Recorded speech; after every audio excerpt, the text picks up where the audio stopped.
resultado de este Congreso, que realmente, con todos los defectos que, digamos, que seguramente ha tenido, ha sido realmente un acto, me parece, muy importante para nuestra comunidad. Como siempre, es necesario hacer los agradecimientos respectivos a todos los que han colaborado con este Congreso. Empiezo, si él le molesta, porque es muy en fin, modesto, por el agradecimiento al vicepresidente del Congreso, el doctor Sergio Dubove, que ha desempeñado una labor de envergadura, a tal punto que hubiera sido difícil hacer un Congreso como el que hicimos sin su intervención. El agradecimiento se extiende a todos los que ya he mencionado: Martín Soriano, en la parte técnica, en la traducción, ha tenido un rol maravilloso realmente; a Marcelo Mosenson, a Josefina, a Kalanit Jalif, Cali, nuestra querida Cali, que ha desempeñado un rol extraordinario y que tiene el agradecimiento eterno nuestro por el excelente labor que ha realizado; Mercedes La Derecha, acá presente; Andrés Bercar-Varela. Mucha de esta gente han sido donantes del Congreso. Este Congreso ha sido libre y gratuito y se pudo realizar gracias a las donaciones. Y entre los donantes están estas personas.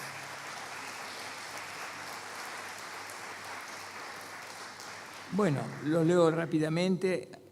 Becar Varela, Adriana Parada, Inés La Derecha, que también ha colaborado mucho, Lucas Parente, Guillermo Enrique, todos los donantes, como acabo de decir. Muy importante ha sido la figura de William Burnett. No me refiero solo a su exposición, sino a cómo ha colaborado para que este Congreso pueda tener éxito. También mi agradecimiento a Fabián Cruciani, a Lía Vique, Liliana Llanuso, a Norma Weber, etc. Todos quedan incluidos en el agradecimiento. Muy particular es mi agradecimiento en sonido a Adrián, en streaming a Natalio. Agradezco a los intérpretes en las cabinas de los 4 idiomas interpretados en el Congreso. Ellos son Melissa Mann, Carlos Wengue, muy difícil de pronunciar. Acá tengo una persona experta en inglés. ¿Cómo se pronuncia? Experto en inglés, pero no experto. Carlos, no sé si es inglés, pero no sé de dónde viene. Suena chino, pero es Cuengue. Cuengue, muchas gracias.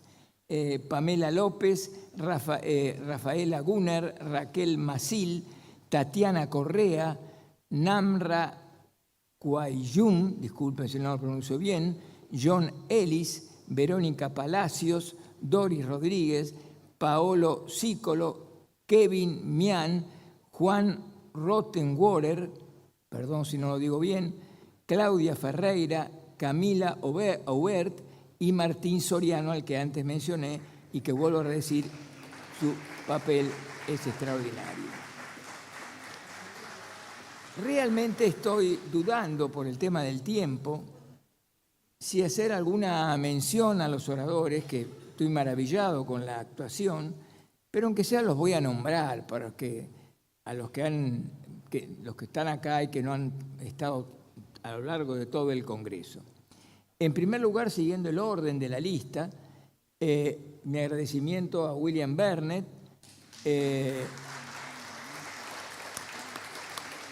que hemos tenido el honor de recibir en Buenos Aires y que agradezco mucho que ha venido personalmente acá. Es un agradecimiento muy sincero que le hacemos nosotros. Bueno, es interesante lo que habló sobre la denuncia de la desinformación, el entorno a la alienación parental, cómo explicó en realidad, entre otras cosas, ¿no?, cómo se deforma y que no todo rechazo de un hijo al padre es para imputarlo a la alienación parental. Nosotros siempre decimos que hay alienación parental cuando el rechazo es injustificado. Y en ese sentido lo aclaró muy bien el doctor William Berman, y que hizo referencia también al sesgo de confirmación y este drama que en esta difusión falsa no se citan autores originales, para que me comprendan bien. Yo digo algo negativo de una persona, pero en vez de decir el lugar donde esa persona lo dijo, cito a otro autor. ¿Me explico? Esto se llama la fuente secundaria. ¿Por qué hacen eso? Porque es falsa la afirmación que se ha realizado. Obviamente también agradezco a Mendoza Amaro, que nos habló de varias cuestiones. Concluyó con el tema del efecto Larsen, es importante lo que ha mencionado, la integridad científica, y hizo referencia a lamentables sentencias de la Suprema Corte de México, que esperemos que el cambio se produzca. También la disertación de Marcus, el israelí, que nos habló de los costos económicos y humanos de la disgregación y la comparación con los costos de prevención. Muy interesante lo que dijo Ramírez Acuña acerca de la necesidad, dijo un montón de cosas brillantes, pero digo, del cuidado compartido de los hijos y de propiciar una buena relación, que nada tiene que ver la relación conyugal o la relación convivencial con la relación parental. Edward Krug se encargó de refutar los argumentos contra la alienación parental y calificar que este fenómeno es una forma grave de violencia doméstica, como lo hemos dicho prácticamente todos, que en eso todos concedimos. Nuestra querida Berenice Díaz, que ya nos acompañó en el 2022 virtualmente, y hoy tuvimos la suerte que nos acompañó de carne y hueso, su presencialidad, que yo agradezco muchísimo. Evidentemente plantea que los hijos de padres separados deben tener una doble residencia, o sea, el cuidado compartido, la tendencia equivocada a sacralizar la maternidad y que es un error dar prioridad a la madre en el cuidado de los hijos. Esto no significa, como dice la relatora de las Naciones Unidas, despojar a la madre. No, hoy se dijo muy bien, lo que queremos es la coparentalidad. Todos buscamos la coparentalidad. Y por eso Berenice Díaz plantea la inconstitucionalidad de, digamos, cuando se plantee como regla la custodia unilateral. En este aspecto yo siempre destaco el valor de avanzada que tiene nuestro Código Civil y Comercial en materia de derecho de familia, más allá de algunas salvedades que yo discrepo, con materia de procreación asistida, yo creo que hay errores ahí o excesos, pero en general la regulación del derecho de familia en el Código del 2015 para mí es de maravilla y está a la vanguardia de todos los, digamos, de los principales países del mundo. Interesante, acá la tengo, a Saulin Maturana, que nos narró las entrevistas con 88 padres y madres alienadas, conforme a los resultados que han tenido, padres alienantes, madres alienantes, etc. Silvana Yachero, que nos dijo que es innegable empíricamente la existencia de la alienación parental, y que está bueno esto, y que negar la alienación parental es como negar que exista la violencia. Muy interesante esta reflexión de Siachero. Y que no reconocer a la alienación parental es un acto de negligencia profesional. Muy interesante la disertación de Patricia Anzoátegui, que trató el tema de la ideología de género en la justicia y que impuso a los funcionarios públicos una capacitación obligatoria por una ley muy desacertada, que es la ley Micaela, que ojalá que pueda, digamos, ser derogada, y evidentemente que cómo se vulnera, que también hizo alguna referencia acá Rucci, respecto a cómo se viola la ley, digamos que no se respeta el debido proceso y que se convierte la palabra del denunciante en ley, en prueba, alterando la regla de la sana crítica. Interesante la disertación de Guerrero, que hace referencia a los casos de obstrucción de vínculos, y cómo deben actuar los equipos técnicos y auxiliares, y también a los problemas que se generan en la revinculación. El doctor Díaz Sandivaras, a que tengo una relación, a quien admiro, ha dicho claramente una de sus interesantes cuestiones es cuando se plantea la oposición del niño, y él plantea que es casualmente este tema uno de los temas a tratar. No es cuestión de decir se opone al niño, no hay tratamiento, es al revés. La oposición del niño debe ser objeto de estudio y tratamiento en la terapia. Muy interesante esto. Nos explica cómo debe ser la relación del juez, que yo hice una referencia citándola a él, que no es cuestión de derivar la cuestión a algún equipo y desentenderse, sino que debe haber una relación circular y un ida y vuelta entre el equipo técnico, el equipo, digamos, de terapeutas familiares y el juez. Fue brillante la exposición de Graciela Medina, que hizo referencia al impedimento de contacto y las acciones de daños que son posibles a quienes afectan, digamos, a quienes obstruyen los vínculos, y que debería un poco tenerse claro y saber aquellos, al menos de mala fe, que obstruyen vínculos, que pueden ser pasibles de una acción de daños y perjuicios. Fue una maravilla la exposición de Cristóbal Llorente, que lo tengo aquí cerca, una persona que yo lo admiro mucho en su función como juez, me parece un excelente profesional, un excelente juez. Narró de todas las cuestiones, el historial jurisprudencial, las problemáticas, y soluciona los casos de ruptura de vínculos, y analiza las diversas causas de estas desvinculaciones, lo cual es realmente muy interesante todo lo que ha dicho en este problema. El tema de que se ha reconocido al doctor Llorente como corresponde los casos en que se produce la inoculación, o lo que nosotros decimos, la transformación de la conciencia del chico, el convertirlo en un títere, en convertirlo en un vocero y portavoz del progenitor manipulador, que evidentemente lo hace perder la condición de sujeto de derecho. No menos interesante fue la disertación de Róveda, profesor de esta casa, que se ocupó de las medidas judiciales para tornar efectiva la comunicación, y que muchas veces estas medidas no tienen efecto alguno. Uno de los grandes problemas de la Argentina, y supongo del mundo, es cómo cómo logramos cumplir con las resoluciones familiares. Interesantísimo y realmente que motiva mi admiración la exposición de Bécar Varela, que nos habló de la relevancia de los vínculos parentofiliares en la construcción de la identidad del niño, y cómo hay errores en la aplicación de las leyes de violencia familiar, que yo no me canso de decir. Los poderes públicos tienen que de una vez por todas sancionar la reglamentación a las leyes de violencia familiar. Este tema es fundamental.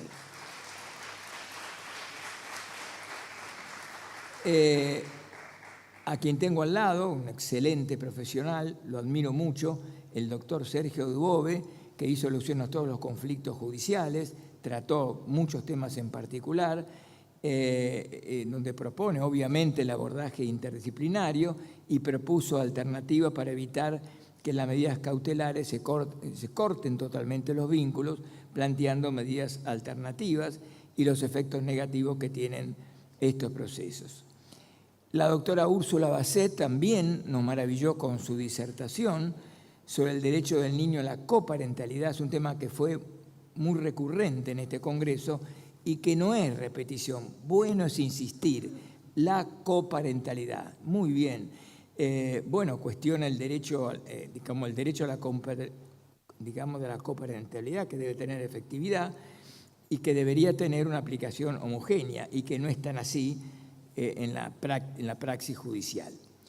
El doctor Pedro Gercovici, en una disertación muy novedosa, quiero decir que no es común, hizo referencia a la neurociencia cognitiva y estableció la conexión entre los recuerdos y las emociones, y que hay una interacción entre emoción y memoria, y que esta situación puede generar distorsiones en los recuerdos. Dicho de otra manera, generar el implante de memoria respecto del cual el mismo Pedro Gercovici ha escrito sobre este tema.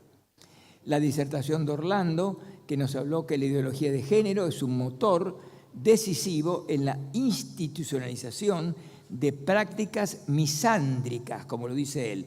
Esto es, para decirlo en palabras más sencillas, esta práctica de la aversión al sexo masculino.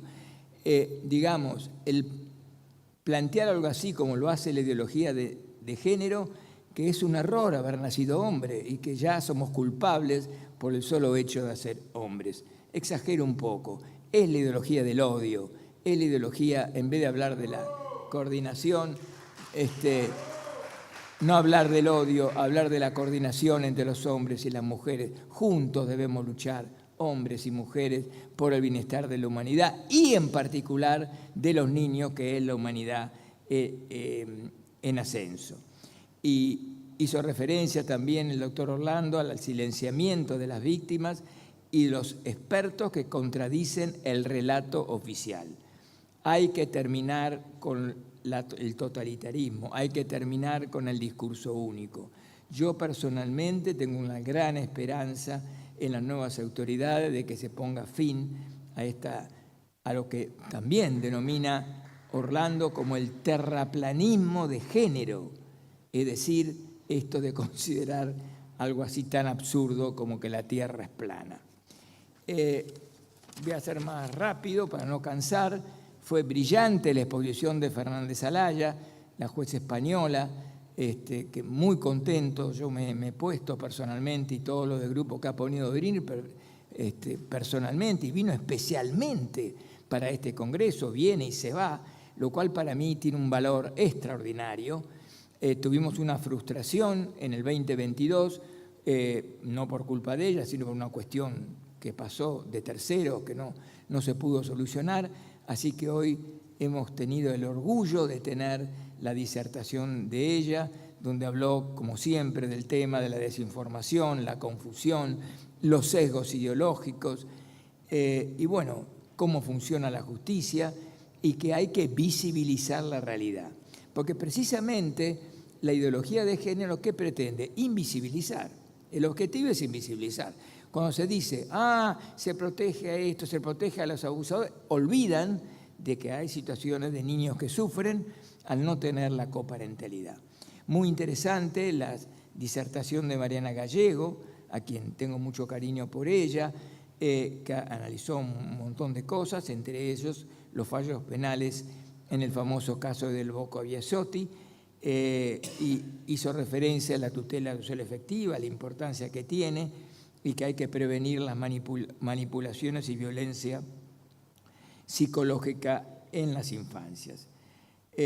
Muy agradecido de la intervención presente y presencial acá en el Congreso de Nelson Sicabo, que hizo referencia a la creación de la escala SICAV y dijo otras maravillas muy interesantes, pero la escala SICAV es toda una novedad, una construcción de él que yo celebro y agradezco este aporte que ha hecho, digamos, a nuestra materia. Y también que su objeto es visibilizar la presencia del proceso de maltrato y violencia intrafamiliar que se percibe precisamente a través de la escala SICAV. Recién tuvimos el orgullo de escuchar a los Perrone, tanto a Reinaldo Perrone como a Liliana Perrone, a quien tengo mucho cariño por ellos, y hace poco hemos compartido juntos en Buenos Aires. Estuvimos juntos, realmente excelente la exposición, el fenómeno complejo y multicausal, hicieron referencia al comportamiento patológico de las figuras alienantes. Se hizo alusión también, se habló mucho de la maternidad ardiente y a la potente, excluyente y posesión amorosa, como dicen ellos, de la madre, que conlleva a despojar la relación del otro progenitor con sus hijos. Esto es todo. Seguramente omití un montón de cosas, imposible poder abarcar todo. Estoy muy satisfecho con el Congreso y, posiblemente después pueda hacer algún comentario, pero doy la palabra al vicepresidente del Congreso, Sergio Dubove, que, vuelvo a insistir una vez más, se ha convertido en una pieza fundamental de este evento.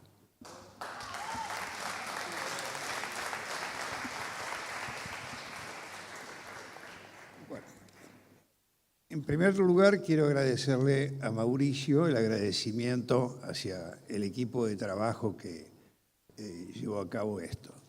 Pero creo que hay que aclarar, que hay que agregarle alguna información que él no puntualizó. Es probable que sin nuestro trabajo este Congreso no hubiera salido tan bien como deseamos que haya salido.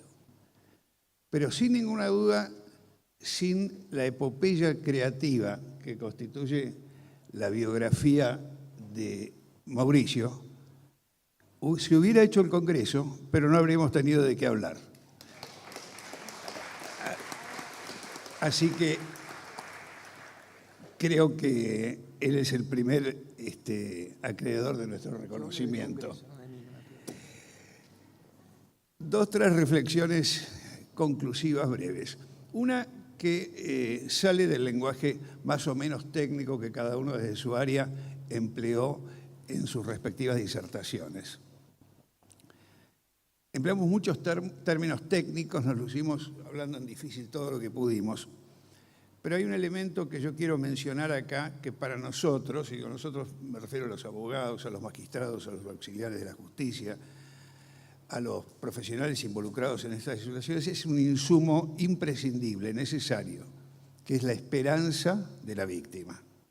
Solamente nos motoriza, nos alienta, nos mantiene alineados en una lucha que es muy ingrata, plagada de obstáculos y con retribuciones muy demoradas, que la víctima conserve la esperanza.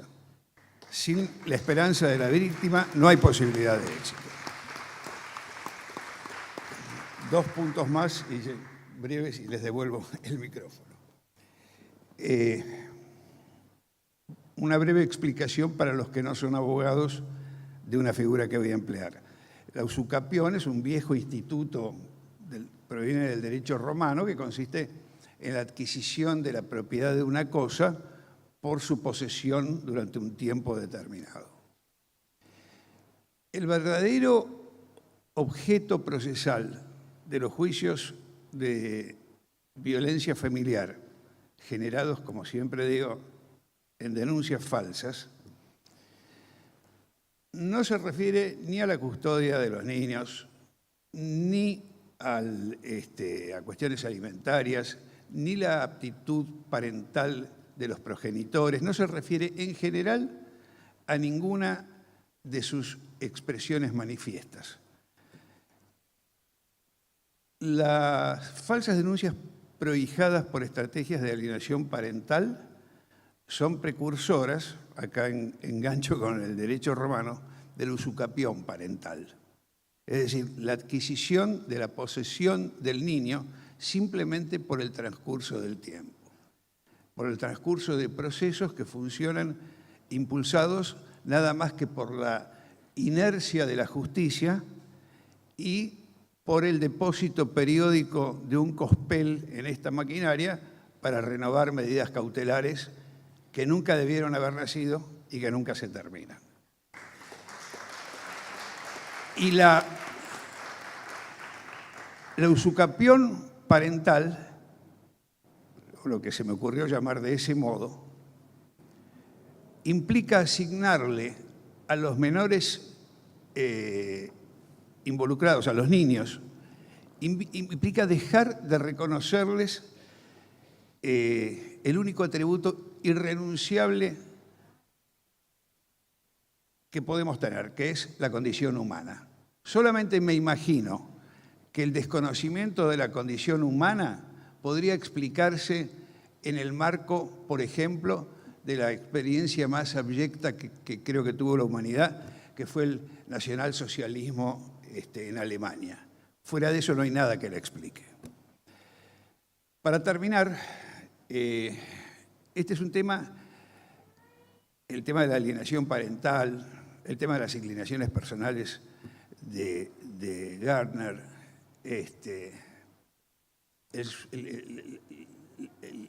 el modo que eligió Gardner para morirse, el empleo utilitario del concepto de elección parental, ha generado uno de los enfrentamientos más hostiles que yo presencié en las ciencias jurídicas. Yo no escucho nunca que cuando se discuten otros temas en otras áreas del derecho, saben que los abogados siempre tenemos una teoría subjetiva, otra objetiva y otra ecléctica. Pero nadie habla de la falsa teoría objetiva, la despreciable teoría subjetiva. En cambio, por la privación de la racionalidad que resulta del fanatismo, estas son discusiones cargadas de insultos, de agresividad, de odio. Pobres en el contenido más importante que deberían tener, que son sus bases científicas. Entonces, todo se reduce. Acá no importa si Gardner tenía razón o no, no importa si Mauricio tiene razón o no. Lo que importa es que aseguremos para los niños la salud mental, la salud emocional, el bienestar y la crianza sana. No importa quién tiene razón. Por eso, para cerrar, yo tengo la fantasía que espero poder llevar a cabo, que en un próximo evento del SEAP podamos discutir con quienes no están de acuerdo con nosotros, con ciertas pautas metodológicas para la polémica, exponer nuestros puntos de vista y avanzar muy lentamente, aunque sea. La figura seguramente más emblemática, la figura feminista más emblemática de la historia, probablemente sea Simone de Beauvoir. Hace 65, 70 años, ella dijo, ya está, ya lo logramos. Ella consideró que hace 65, 70 años el feminismo había alcanzado todos sus objetivos. Fíjense que no es así y que probablemente pasen 65, 70 años en que junto al género que ven como antagónico puedan seguir reivindicando los derechos de las mujeres. Nada más, muchas gracias. Bueno, gracias. Estamos a punto ya de cerrar el Congreso. Solo quiero concluir diciendo que me siento muy esperanzado. Creo que se avecinan tiempos de cambio.